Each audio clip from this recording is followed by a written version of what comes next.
La doctora Norma Fuller es jefe del Departamento de Ciencias Sociales de la Universidad Católica de Perú. ¿Consideraría usted en un análisis de situación de salud para la inclusión de la perspectiva de masculinidad y que nos garantice una respuesta social en salud que sea equitativa? Bueno, la situación ideal, en realidad la respuesta ideal sería que toda salud debería generificarse, es decir, detectar que no son, en gran cantidad de temas no tocan de la misma manera a hombres y mujeres. Por ejemplo, está toda la problemática de los accidentes de trabajo, son bastante diferentes para hombres y para mujeres. Pero yendo a lo que yo considero que es más urgente y más ubicable ahora, para poder después ir a temas más, como diría, más sutiles, está la cuestión de la salud reproductiva. La salud reproductiva ha sido un tema que ha avanzado muchísimo de los años 60 para adelante, con gran éxito, pero ha enfocado a la problemática de la mujer porque era la más urgente y porque corregía problemas muy graves de discriminación de la población femenina. Pero ha ocurrido que ha terminado por identificarse en los programas de salud, salud reproductiva y mujeres, y se conoce muy poco sobre la salud reproductiva de los varones. Uno, sé que es difícil hacer estadísticas sobre la fertilidad masculina, pero hay que emprender esa tarea, porque los hombres tienen patrones de circulación sexual, patrones incluso de reproducción, se casan más veces que las mujeres, entonces no se mide bien la fertilidad de una población a través de las mujeres, hay que medir la fertilidad de los hombres. Luego, en los programas de uso de anticonceptivos, se está relegando a los hombres y, contrariamente a lo que se pensaba, muchas poblaciones masculinas están pidiendo ser incluidas y ellos consideran que si se trata de un problema de planificación familiar, pues ellos son parte del asunto y se está incluso teniendo actitudes de segregación de la población masculina que deben ser corregidas. Y en otros casos ciertamente hay que trabajar con las resistencias masculinas que son diferentes a las resistencias de las mujeres. Las mujeres pueden tener miedo con lo que pasa con su aparato reproductor si utilizan métodos anticonceptivos. Los hombres tienen tendencia a tener miedo de que la mujer se tome libertades, que cambien los patrones sexuales.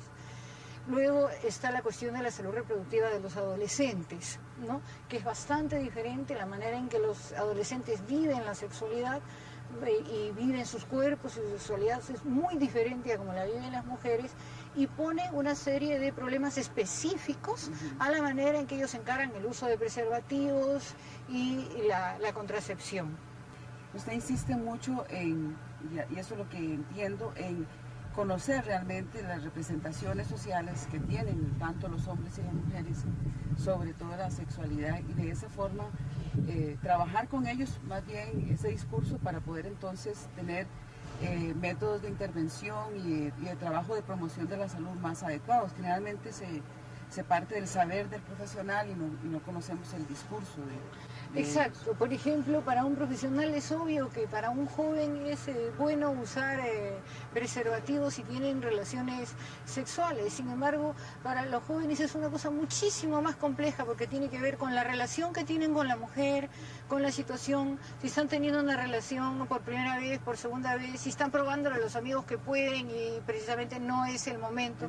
Entonces, hay toda una cultura de la sexualidad masculina joven, por no decir de la adulta, que se contradice con los saberes de los profesionales y que yo creo que sí pueden ser tratadas y pueden ser trabajadas, pero primero hay que recogerlas. El cuerpo evidentemente es tremendamente complicado y tremendamente marcado por la cultura, contrariamente que generalmente se piensa que el cuerpo es así una expresión, nuestra parte biológica, y no es cierto. No hay ninguna cultura que no le haga algo al cuerpo. La prueba es que estamos ahora vestidas, maquilladas. El cuerpo masculino, la manera de trabajar, trabaja mucho con la noción de fuerza, por ejemplo, con la noción de riesgo, con la noción de peligro. El cuerpo de los hombres, adquirir fuerza es un mandato para volverse hombre. Entonces eso hace que las actitudes de los jóvenes ante una serie de riesgos sean bastante diferentes que las que pueden ser las mujeres. Y también sobre la atención a cuidados. Eso está registrado, por ejemplo, que los hombres van al final cuando ya la enfermedad es grave y las mujeres generalmente tienden a ir al presentarse los síntomas. Y eso tiene que ver con una noción de fortaleza, de resistencia, de cuerpo fuerte, de cuerpo masculino, que debe ser entendido para saber cómo los programas se dirigen a ellos y cómo se apela y qué lenguaje se debe usar para convencerlos de ir a los primeros síntomas, digamos. Estas experiencias todavía en el Perú no están en el Plan Nacional de Salud.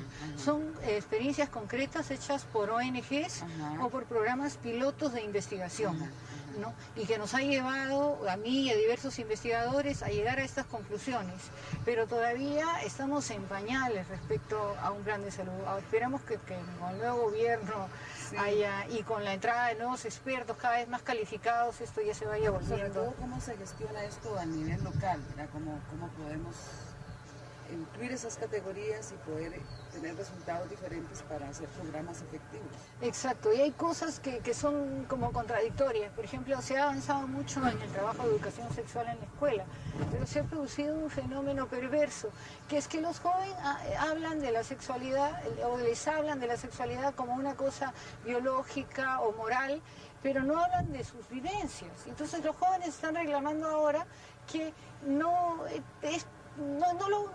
lo relacionan, porque los problemas que ellos tienen son muy emotivos, tienen que ver con su autoestima. Entonces pueden haber pasado por cursos de sexualidad y sin embargo a la hora de enfrentarse a una situación de riesgo, pues no tienen nada que ver con lo que van a hacer, digamos. Hay mucho desfase entre la experiencia del experto y la experiencia vital. Mi punto de partida, y yo creo que el de todos los científicos sociales, es que la investigación cualitativa genera preguntas, ¿no? Porque puede encontrar nuevos temas.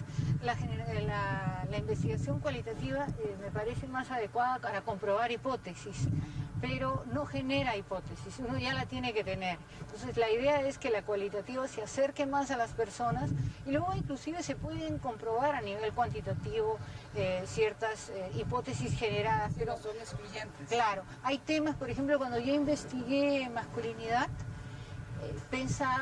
cuando pensaba en el cuerpo, inconscientemente, bueno, por cultura heredada, pensaba en los órganos sexuales masculinos, cómo vivían su sexualidad, si se la puede llamar de alguna manera. Pero descubrí, por ejemplo, que toda esta cuestión del cuerpo fuerte es tremendamente importante para ellos y que que en el discurso masculino está muy presente y guía una serie de conductas como los actos de violencia, los riesgos de salud que corren los hombres, que tienen más tendencia a pelearse, a tener violencia entre ellos, etcétera, etcétera. Cosa que no se hubiera generado, que tenía que generarse preguntándoles, hablando con ellos.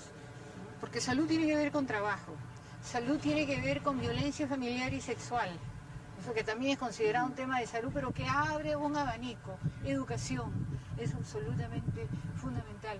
Y hay que trabajar con las bases. O sea, también la política no podrá ser diseñada, pero si no se trabaja a nivel de base y no se consigue una participación local, pues hay que rescatar la comunidad. Hay que rescatar. Como hicieron los sociólogos del siglo XIX, rescatar una comunidad. Sí, es realmente, hasta para tener éxito hay que hacerlo. Exactamente. Bueno, muchas gracias. De nada. Realmente es un placer tenerla con nosotros acá.